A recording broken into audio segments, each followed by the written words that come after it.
Sebetulnya saya membela semua umat Islam itu ahlul jannah. Karena saya ini ibarat marketing. Kalau orang Kristiani itu kan setiap orang mati sudah tenang bersama Bapak di surga. Jadi kampanye itu menarik sekali. Sementara kita sudah kiai, sudah imam masjid, sudah ulama, masih saja dikhawatirkan su'ul khotimah. Ini kalau kampanye ini tidak imbang, ini nanti saya takut kalah. Makanya saya bilang pokoknya semua orang mukmin itu ahlul jannah. Karena memang asli hadisnya seperti itu, man qala la ilaha illallah dakhalal jannah.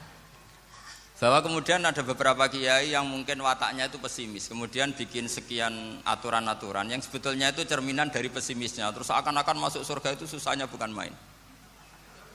Nah itu saya tidak setuju karena tadi pasti kalah dengan kampanye sebelah yang setiap orang mati dibilang sudah tenang bersama Bapak apa?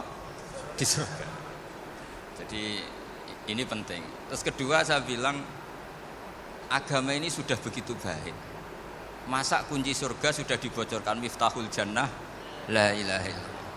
Masa sudah pegang kuncinya enggak jadi masuk surga itu kan aneh. Ya sudah masuk saja, tapi tidak usah minta bantuan saya, masuk aja. Kan sudah pegang kuncinya. Terus ketiga, kenangan terburuk saya ketika jadi kiai itu gini, saya ada beberapa guru SD datang ke saya. Ini agak-agak masalah besar. Gus boleh enggak buka ujian nasional yang masih disegel? Semua guru bilang enggak boleh, itu kriminal kan. Ada satu guru yang bikin analogi agak kacau. Boleh saja. Wong ujian di kuburan saja dibocorkan para kiai enggak apa-apa. Itu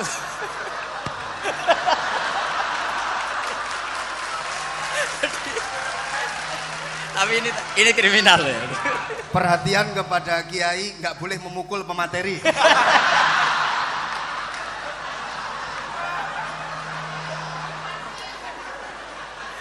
Jadi tentu itu analogi yang salah kan.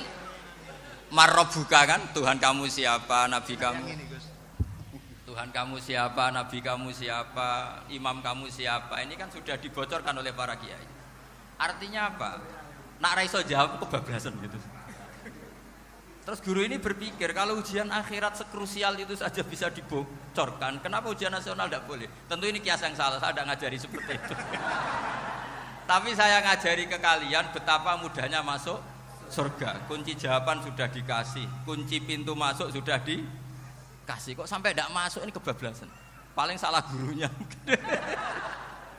Jadi ini kenapa saya sering cerita orang mukmin semuanya itu min ahlil jannah, itu saya jamin. Sama tidak usah takut su'ul khotimah, tidak usah takut berlebihan seperti itu. Karena setahu saya, setidaknya saya mewakili ulama zaman ini, rata-rata guru kita ini bermadzhab Syadzili dalam berkeyakinan berpikir tentang Allah. Di antara ini yang mulai saya ngomong serius, supaya tadi kan guyonannya sudah diambil Gus Reza sama Gus Kausar. Saya tahu kenapa mereka guyon, kalau ngomong serius takut kalah sama saya.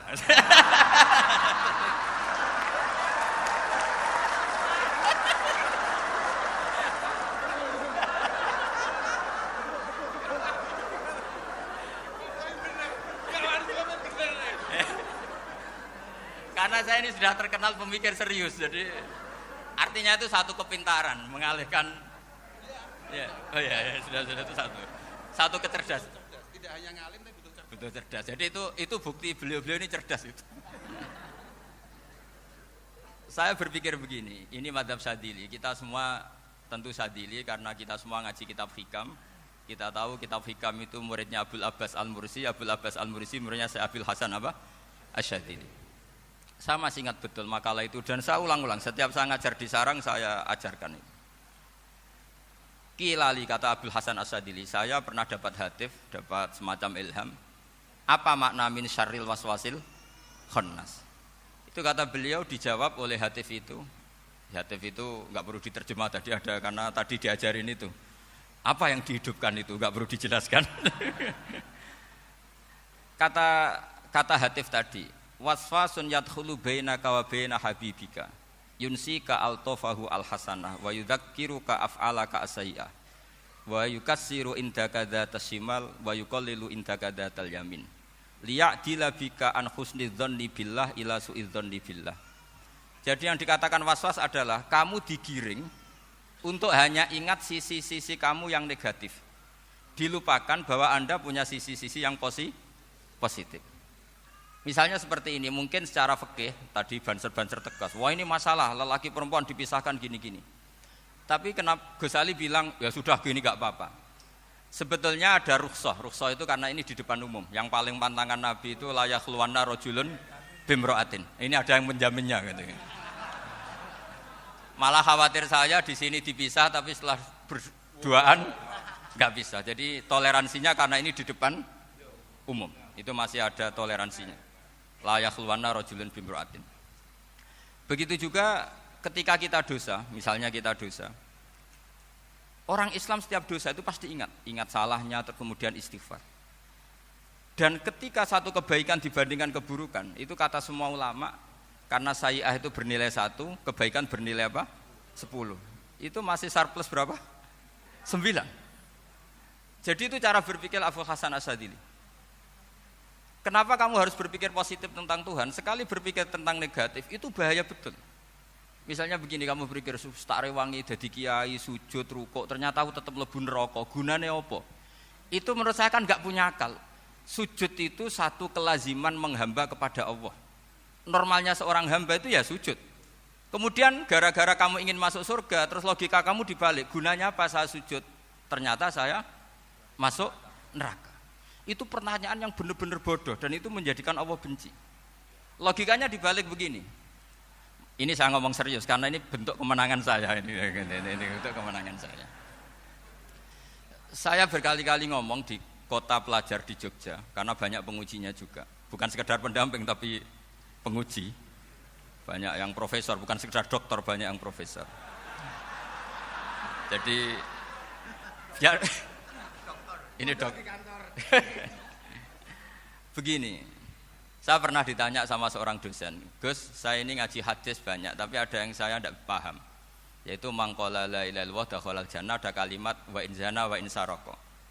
Meskipun pernah zina, pernah maling. Ini kan seakan-akan mentoleransi perzinaan dan pemalingan. Terus saya bilang, oh makna hadis itu seperti ini. Jadi kebenaran absolut, kebenaran yang mutlak itu tidak akan terganggu oleh status perilaku seseorang. Saya berkali-kali memberi contoh. Orang yang ditangkap KPK akan bilang 1 + 1 2. KPK-nya juga bilang 2. Rivalitas dalam politik, Pak Prabowo ya bilang 2, Pak Jokowi juga bilang 2. Orang yang zaniyah, yang lonte pun akan bilang 2. Muftinya juga bilang 2. Ketua MUI-nya juga bilang 2. Artinya gini, kebenaran yang absolut adalah kebenaran yang siapapun akan meyakini seperti itu. Seperti 1 + 1 2. Kamu punya musuh bilang 2. Kalau ibu-ibu ini punya maru ya marunya bilang 2 tadi tambah mama. Enggak tahu saya terjemahnya apa tadi. Nah, kebenaran yang absolut itu kebenaran yang siapapun pasti mengakui. Dan uniknya begini, saya kalau saya pernah ngaji acara himmah, acara pondok sarang di Demak. Kalau kamu bilang 1 + 1 menjadi 2, untuk mengatakan 2 itu kamu butuh hadiah enggak? Mereka semua jawab enggak. Kita semua enjoy saja mengatakan tembok itu putih. Kenapa? Karena memang putih. Kita mengatakan 1 + 1 2 karena memang kita tanpa presentasi dapat hadiah, dapat penghormatan. Kenapa untuk mengatakan Allah itu Tuhan kita butuh surga? Memangnya kalau tidak ada surga Allah tidak jadi Tuhan? Ini problem orang soleh-soleh yang terlalu pesimis. Makanya nanti orang-orang soleh itu masuk surganya berat. Tapi kalau orang alim lebih gampang kira-kira seperti itu. Iya, karena kan imannya lebih bagus. Dalam hadis qudsi Allah ini yang dibuli orang-orang soleh. Laulam akhluk jannatan wala naron alam akun ahlan an uto'a, dalam hadis qudsi itu. Kalau saja saya tidak menciptakan surga dan neraka, apa saya tidak jadi Tuhan yang perlu ditaati? Apa kalau kamu tidak saya kasih uang 1 juta terus bilang 1 + 1 11? Enggak kan? Tetap bilang berapa? 2.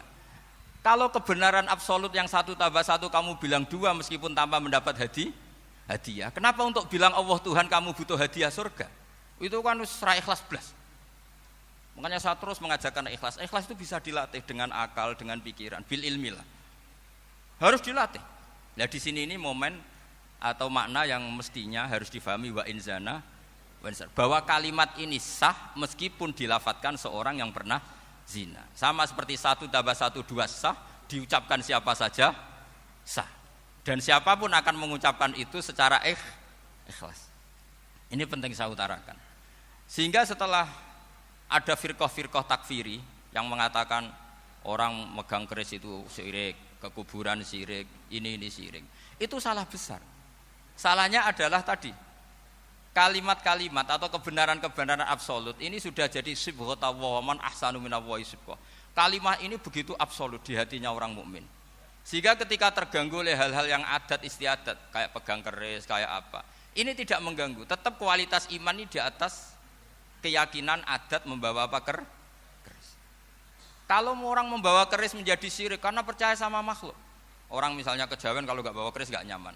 Orang kota itu kalau nggak bawa ATM juga nggak nyaman. Itu tidak dihukumi syirik. Kamu pergi lupa bawa HP nyaman enggak? Enggak, kenapa enggak dihukumi syirik?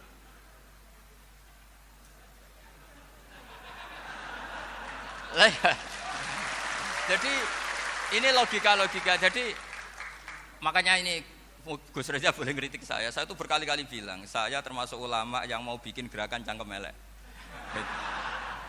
Karena nanti kalau saya nisbatkan ke Rasulullah itu tidak pantas karena Nabi ahsanan nasi khalqaw wa khuluqa. Tapi saya siap jadi bempernya Rasulullah sallallahu alaihi wasallam. Pernah ada diskusi di Jakarta, ini kisah nyata. Apa dalilnya setelah sholat salaman? Mana hadisnya? Itu dijawab hadisnya tentu kita kesulitan. Kalaupun ada hadisnya dhaif semua yang masalah musafahah. Akhirnya mau tidak mau dijawab pakai cangkem elek. Boleh enggak kamu setelah salam nyalain HP yang off? Boleh. Boleh enggak ke kamar mandi? Boleh. Oh berarti kencing boleh, nyalain HP boleh, yang enggak boleh itu ingat Allah. Karena mereka mengkritik wiridan, ngeritik salah salam. Akhirnya mikir deh. Ada enggak hadisnya orang setelah sholat nyalain HP? Enggak ada kan? Tapi mereka nyalain HP enggak hambatan, tapi untuk salaman masalahkan. Ke kamar mandi boleh, tapi untuk wiridan enggak boleh. Akhirnya mereka sadar, oh iya. Lama-lama dibisi gini yang kelompok itu. Kamu itu korban aliran supaya kamu gak ingat Allah, ingatnya HP-nya. Sehingga orang wiridan kamu kritik, orang nyalain HP tidak kamu kritik. Itu kelompok itu adalah kelompok orang-orang yang supaya orang Islam itu lupa Tuhannya. Itu gerakan cangkem elek, tapi jadikan orang sadar. Jadi ini penting. Jadi kalau kamu tidak bisa bela agama dengan jalan yang lurus karena tidak bakat gitu. Gak apa-apa pakai cangkem elek tadi, karena gak mungkin gerakan ini dinisbatkan kepada Rasulullah Shallallahu Alaihi Wasallam. Kalau soal sanad, saya punya sekian sanad tentang itu, tapi tidak usah kamu ikuti. Ada orang tanya, ya Pak Kiai kalau setan dibakar di neraka panasan enggak? Ya panasan.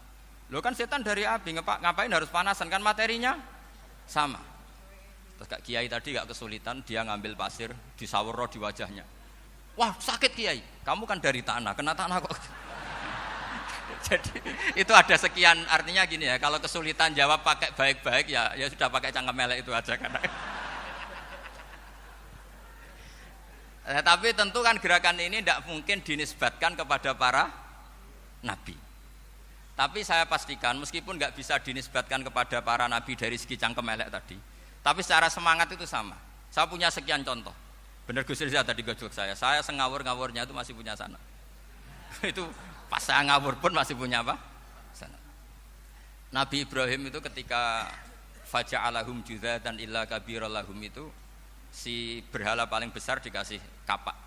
Ketika mereka geger, ini siapa yang memecahkan berhala-berhala kecil? Kata mereka, sami'na fata yadhkuruhum yuqalu lahu Ibrahim. Ya kira-kira Ibrahim lagi. Terus Ibrahim didatangkan, siapa yang melakukan ini semua? Ini jawaban Nabi Ibrahim, bal fa'alahu kabiruhum hadza. Ya tanya yang bawa pedal, saya kan enggak bawa. Terus kata orang-orang, otak kamu itu di mana? Masa berhala disuruh nanya, kan enggak bisa ngomong. Ibrahim kembalikan, uffil lakum walima ta'buduna min dunillah. Lalu otak kamu di mana? Sudah tahu enggak bisa ngomong kok disembah gitu. Itu ada kata uffin.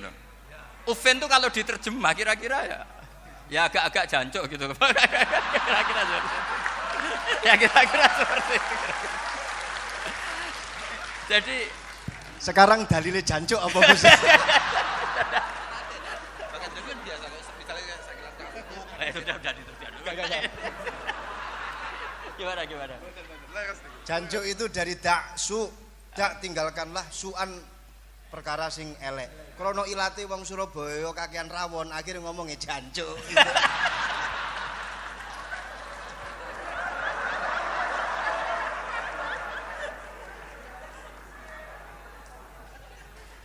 Jadi mulai dulu melawan kebatilan itu harus pakai logika yang vulgar. Karena memang nggak mungkin dengan bahasa-bahasa priayi itu nggak mungkin. Dan ini penting saya utarakan. Nah, kalau nanti nggak mungkin dinisbatkan kepada Rasul karena Nabi adalah ahsanan nasi khalqa wa khuluqa, kita yang ngambil alih saja. Gus Reza, saya, Gus Kaustan ini cara cangkem elek kan pantas. Luas. Selain bakat ya sudah natural. Karena memang itu cara kita menjelaskan kebenaran. Saya ulang lagi, itu cara kita menjelaskan apa? Kebenaran. Mau tidak mau. Saya pernah ditanya sama seseorang, Gus, beberapa nabi itu kan poligami. Poligami itu bukti hiperseks. Karena yang tanya itu orang nasionalis, nggak pati senang Islam. Terus tak balik tanya, perempuan itu makhluk lemah enggak? Ya lemah. Kalau nolong lama satu itu gimana? Ya baik. Kenapa nolong dua jadi tidak baik? Harusnya kalau nolong tiga tidak baik. Tapi saya tidak dukung poligami. Nah, ini cerita. Setidaknya mereka jadi ingat. Saya itu pernah ditanya agak-agak orang ateis.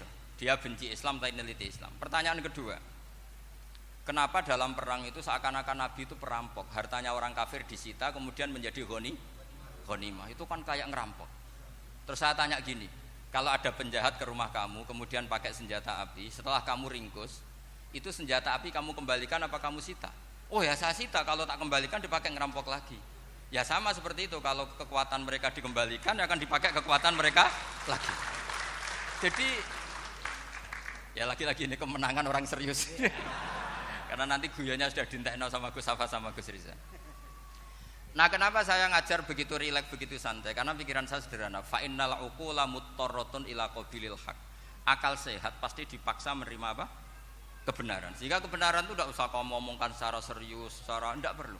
Kebenaran itu mudah diterima. Saya itu pernah ngaji berkali-kali di Jogja di mana-mana sampai ada buku seorang dokter nulis tesisnya itu bangga lagi menjadi muslim setelah ngaji saya itu. Karena saya menerangkan itu ringan. Orang Islam itu harus mencintai Allah. Ciri utama cinta itu tidak tegang, rileks. Saya bilang begini, kalau kamu pernah 1 tahun digratisi orang rumah, makanan, kamu kira-kira itu mudah nggak mencintai orang yang berjasa sama kamu minjemin rumah dan ngasih makan gratis? Mudah kan? Apalagi kita ini mudah mencintai orang yang minjemin mobil 1 tahun, ngasih rumah 1 tahun, apalagi selamanya. Kenapa kita tidak mudah mencintai Allah yang memberi kita bumi, air, oksigen, semuanya kita dikasih Allah? Akhirnya mereka mikir, wong mencintai seseorang yang ngasih dalam durasi 1 tahun saja mudah, apalagi mencintai Allah yang ngasih kita tanpa batas.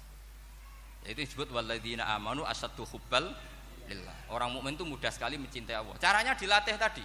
Kita mudah mencintai orang yang berjasa sama kita. Kenapa tidak mudah mencintai Allah yang tentu jasanya lebih besar? Nah, karena akhir-akhir ini banyak orang yang terlalu nazir, terlalu kata Nabi kan basyiru walatu nafiru yasiru walatu asiru. Sehingga saya bikin gerakan. Pokoknya semua orang mukmin pasti masuk surga. Nanti soal ada kesalahan-kesalahan kecil yang menjadikan orang su'ul khotimah itu sifatnya kehati-hatian. Jangan menjadi hukum. Hati-hati itu tidak menjadi hukum. Kalau kamu nyupir hati-hati itu bukan berarti pasti kecelakaan, enggak. Hati-hati itu ya hati-hati saja, tidak menjadi hukum. Ini penting saya utarakan karena kubu sebelah kampanyenya sudah tadi, setiap mati mesti tenang bersama Bapak di surga. Sementara kita mau kampanye, kamu sholat tidak mesti diterima, haji tidak mesti diterima, jadi kiai tidak mesti masuk surga. Coba kalau kita kampanye gitu terus, yang mau jadi muslim itu siapa? Jadi ini sudah tak perhitungkan matang-matang, saya milih macam seperti itu. Ya ini saya pikir sudah, ini pembandingnya supaya punya waktu. Saya suka sekali. Nah ini yang sesi terakhir ya, sesi terakhir. Saya akan cerita fikih karena Nyun sewu Gus, ada iklan sebentar dari ibu-ibu, pentolan mik kurang dekat ke mulutnya Gus Baha. Sehingga suaranya tidak terdengar sampai ke belakang. Oh gitu. Pentolannya didekatkan Gus ke mulutnya. Ini kalau ngomong konotasinya itu mesti nyerempet. Sudah apa ya? Sudah ahlinya di situ. Ya malah ada di situ.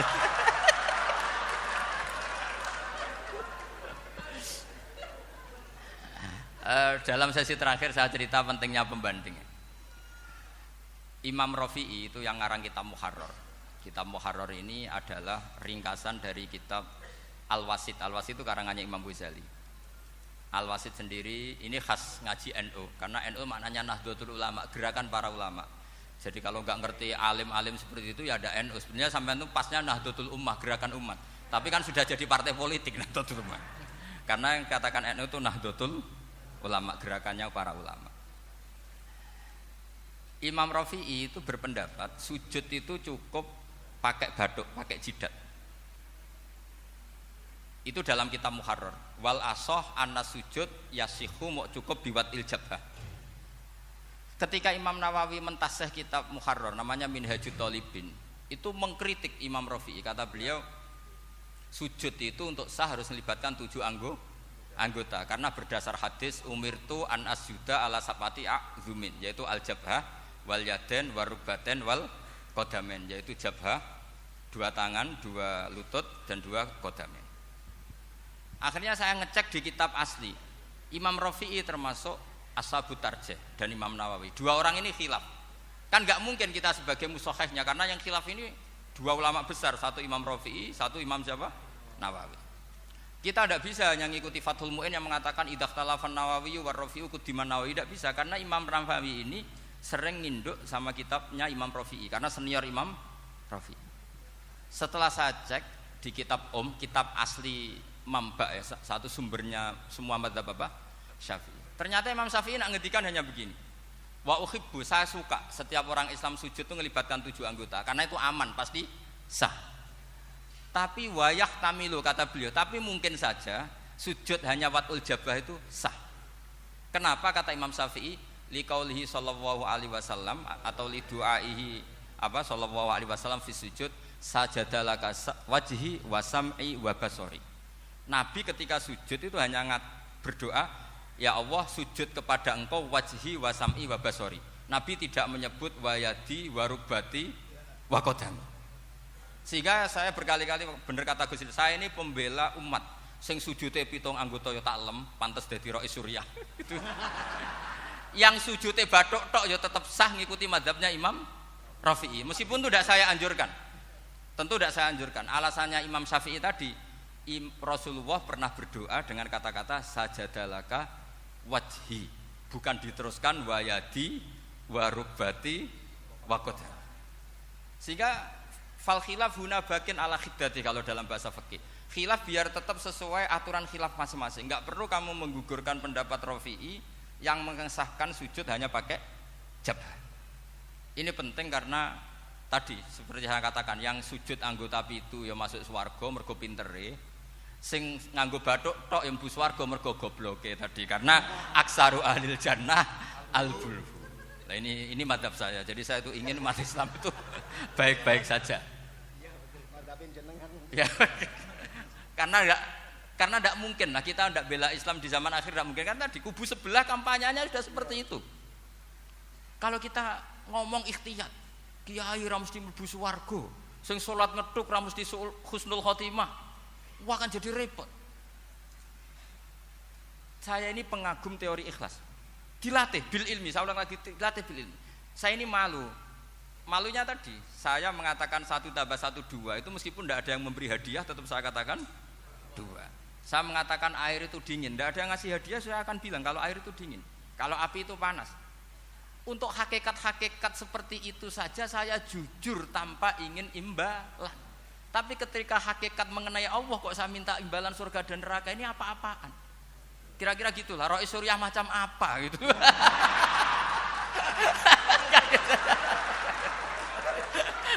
Ya saya kira demikian. Assalamualaikum warahmatullahi wabarakatuh. Waalaikumsalam warahmatullahi wabarakatuh.